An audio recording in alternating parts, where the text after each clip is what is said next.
Hey guys, welcome to Tasting Tuesday. This week, Wendy is here working in the winery helping out, which is why we're hashtagging Somm Life on everything this week. So Wendy is going to talk to us about being a Somm and getting her first taste of winemaking this year.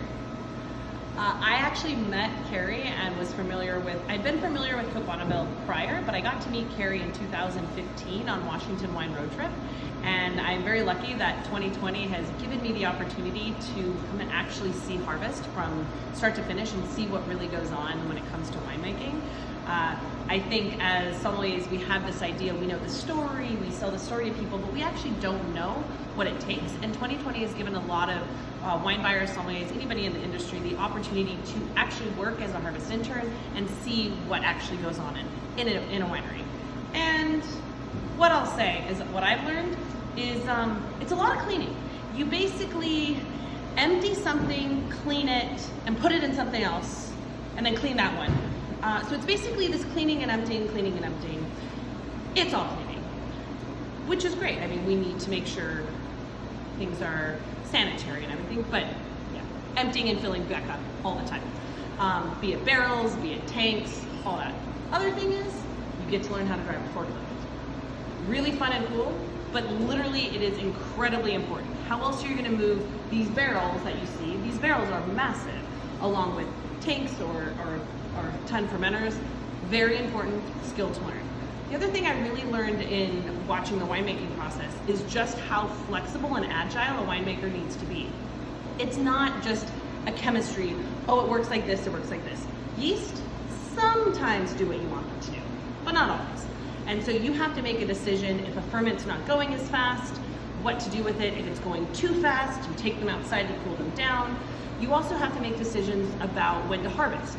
It could be it's going to have a frost and you need to bring it in early. Or when I was in Sonoma earlier, there was fires and all of a sudden it was like, okay, we need to bring that in before smoke. It's not something that you can just look and decide, oh yeah, this is gonna work. People have to be very flexible and make decisions on the fly and make multiple decisions. You're gonna have ferments going at the same time that you're picking grapes, at the same time that you need to start pressing wine, and you have to figure out how to do all of that within a 24-hour span. Sometimes those days are 15 hours, but you know, we've worked crazy hours as somms also. But I think the best thing that I've learned about it is that definitely not the, oh, we're walking in a vineyard, looking pretty, drinking a glass of wine. No, we've all known that's not it. Well, I hope we've all known that, but definitely being able to see the winemaking side has really, really brought to the forefront how much work and how many decisions somebody like Carrie has to make in making these beautiful bottles that we sell to people, from the tables to our distributors to all of that stuff. Now, talking about pretty wine, as a sommelier and winemakers, we all love Riesling. Mm-hmm. So we're gonna go into the prettiness of the Riesling that happens to be in what we call glasses. This is what you use as a glass during harvest. They're not breakable. They don't shatter on a cement floor. Big shatter there. And so this is a 2020 Riesling that was brought in about a couple weeks ago? About a month ago. And so she makes a Mosel style, so there's a little bit of residual sugar still left in the wine.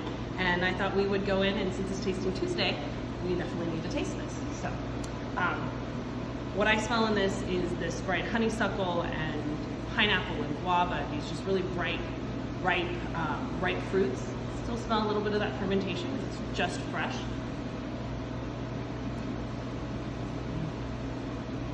And it's Riesling. That searing acidity and yet that like colorless sweetness that just brings everything together. But that's a little bit on the Somm side, but I'd like to see what the winemaker would talk about this. Yeah, no, I think this vintage is beautiful because it has all of those beautiful tropical flavors, but it's also, you can taste it now, but it's going to become more apparent going forward. That beautiful jasmine blossom, it's got great lemon and citrus notes, some Bartlett pear, and at the end of the day, it is going to have the fruit cocktail of things that make Riesling so wonderful from 8 o'clock in the morning when you check Riesling ferments at the beginning of the day up until the end of the day when you're drinking Riesling out of a pitcher because you need to. Cheers. Cheers.